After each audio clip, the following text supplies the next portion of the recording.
Euzu billahi mineşşeytanirracim. Bismillahirrahmanirrahim. Elhamdülillah ve salatu ve selamu ala Resulillah. Değerli arkadaşlar, Hazreti Ali'den hikmet parıltıları okumalarımızın 75.sini gerçekleştirmek üzere birlikteyiz. Değerli dostlar, eğer bu derslerimizi beğeniyorsanız, faydalı görüyorsanız sizden önemli ricam bizim YouTube kanalımıza abone olun. Ücretsiz olarak etrafınızdaki insanları bundan haberdar edin, onlara tavsiye edin. Böylece hem ilme manevi katkınız olsun, geçmişlerimizin ruhları şad olsun, efendim nesillerimizin önü aydınlık olsun, geleceği aydınlık olsun. Bu kitapta Hz. Ali Efendimiz'den 274 vecize yer almaktadır. Her vecizenin orijinal Arapçasına yer verdik, tercümesini yaptık ve bize ilham ettikleri hakikatleri birer açıklama niteliğinde kaydettik. 247. vecizede kalmıştık. Ne diyor? Vahdetul mar'i hayrun min celisis su. Vahdetul mar'i hayrun min celisis su. Kötü arkadaştansa yalnız kalmak daha iyidir. Açıklama. Yalnızlık Allah'a mahsustur. Elbette ki insan olarak yapayalnız, arkadaşsız ve dostsuz yaşayamayız. Bu ruhumuzu sıkar, bizi bunaltır, hayatın tek başına çekilemeyen ağır yüklerine karşı bizi desteksiz bırakır, takattan düşürür. Yani yalnızlık aslında iyi bir şey değil. Bu ise büyük bir risktir. Arkadaş bu kadar önemli olmasına rağmen kötü arkadaş bundan çok daha büyük bir risktir. Çünkü genellikle zararı faydasından çok daha büyük olur. Böyle dostlar düşman başına. Böyle dostlar olmaz olsun. Düşman başına demeli. Dostluklarındansa yapayalnız kalmayı tercih etmeliyiz. 248. vecize vizru sadakatil mennani ekferu min ecrihi.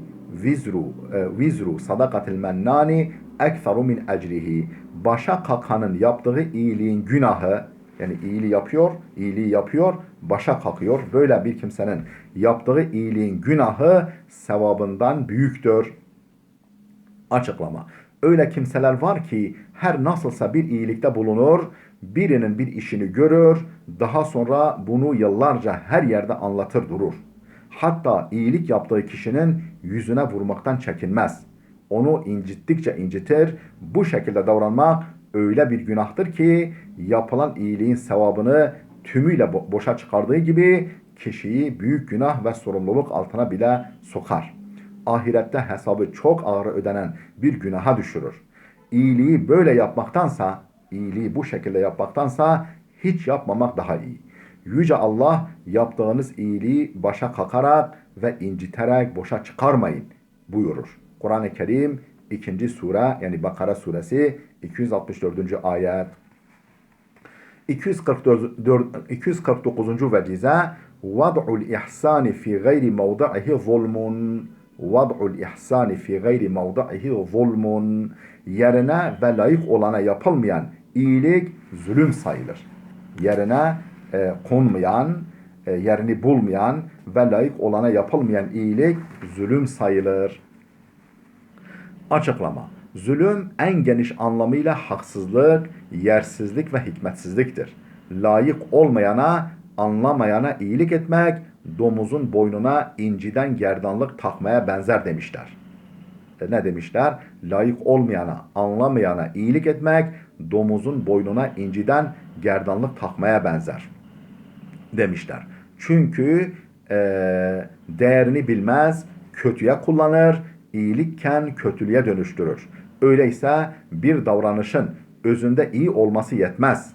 Yanlış biçimi ve kime yapıldığı da büyük önem arz eder. Mesela alabildiğine kibirli davranan, insanların alçak gönüllülüklerini bir zaaf görüp istismar eden birine karşı tevazu göstermek doğru değildir. Zulmü biraz daha beslemektir. Onun zulmünü, kibrini biraz daha beslemektir. Dolaylı olarak zulme yardımcı olmaktır. Kısaca hak etmeyene, layık olmayana, istismar edene iyilik etmek, eşkıyaya silah hediye etmeye benzer. Bu son cümleyi tekrar ediyorum. Hak etmeyene, layık olmayana, istismar edene iyilik etmek, eşkıyaya silah hediye etmeye benzer. Git biraz daha insanlara zarar ver gibi bir anlama gelir, bir sonuç doğurur. 250. vecize vilayetul ahmaki seri'atuz zeval. Vilayetul ahmaki seri'atuz zeval. Ahmakın dostluğu çabuk sona erer. Ahmak kişinin dostluğu çabuk sona erer. Açıklama. Ahmağa yüz, aptala söz vermeye gelmez. Ahmağa yüz vermeye, aptala söz vermeye gelmez. Atasözü ünlüdür. Akılsız ve dengesiz insanlarla fazla samimi olmanın insanın başına iş açtığını ifade eder. Ahmak hatada ısrar eden kişidir. Ahmak kimdir? Hatada ısrar eden kişidir. Ahmak fayda veriyorum zannıyla insana zarar verir. Ahmaklık daima nur ile alevi karıştırır. Ahmaklık daima nur ile alevi karıştırır ve kendisini her yakanı bir güneş sanır. Cenab-ı Şahabettin. Ahmak kişi büyüğü küçüğü bilmez. Kime nasıl davranılacağını kestirmez. Kime iş buyurulacağını, kime hizmet edileceğini ayırt etmez. Ham hayaller peşindedir. Olmayacak şeyler elde etmeye çalışır. İşin en kötü tarafı ise ahmak kendini en akıllı yaptığını da en doğru sanır. Ahmak hiç kimsenin beğenmediği hamakatını kusursuz güzel bulur der Cenab-ı Şahabettin. İşte tüm bu tutarsız, dengesiz ve zararlı niteliklere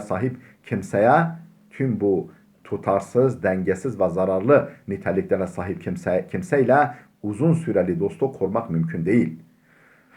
Böylelerinin dostluğu her an önü alınamaz ve telafisi imkansız bir kaza ile kesintiye uğrama riskini taşımaz mı?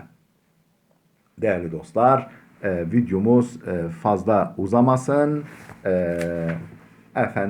Bir tane daha okuyalım, bir vecize daha okuyalım. Dersimizi bitirelim inşallah. 251. vecizeye geldik. Veliyyut tıfli merzuk. Veliyyut tıfli merzuk. Çocuk sahibinin rızkı artar. Çocuk sahibi böyle çocuk doğunca o yavru, o narin, o nazik yavrular dünyaya gelince Allah onların rızkını bereket suretinde gönderir. Çocuk sahibinin rızkı artar. Açıklama. Her canlı rızkıyla beraber doğar. Her misafir rızkıyla gelir. Yüce Allah öylesine büyük kerem sahibidir ki hiçbir kulunu gerçekte öbürüne yük yapmaz. Allah öylesine kerem sahibidir ki hiçbir kulunu gerçekte öbürüne yük yapmaz. Ne evladı anne babaya ne anne babayı evlada külfet eder. Emzikli bebekler, beli bükülmüş ihtiyarlar ve dilsiz hayvanları çoktan hak ettiğimiz birçok bela ve musibetlere karşı paratoner yaptığı, savılmasına vesile kıldığı gibi bunları aynı zamanda evimizin bereket direkleri ve rızık çeşmeleri yapar. Cimri ve bencil insanların minnetini onlara çektirmez. Bazen bir kedinin bile evimize tesadüfen misafir gelmesi rızkımızı gözle görülür derecede arttırır. Artık nasıl olur da küçük bir alem Yüce Allah'ın binbir ismine mazhar, eşref-i mahluk olan bir insanın, özellikle masum bir yavrunun evimizde dünyaya gözünü açması ve bize tatlı bir misafir olması bir uğur ve bereket vesilesi olmaz. Değerli dostlar, burada dursun. Gelecek oturumumuza kadar Allah'a emanet olun.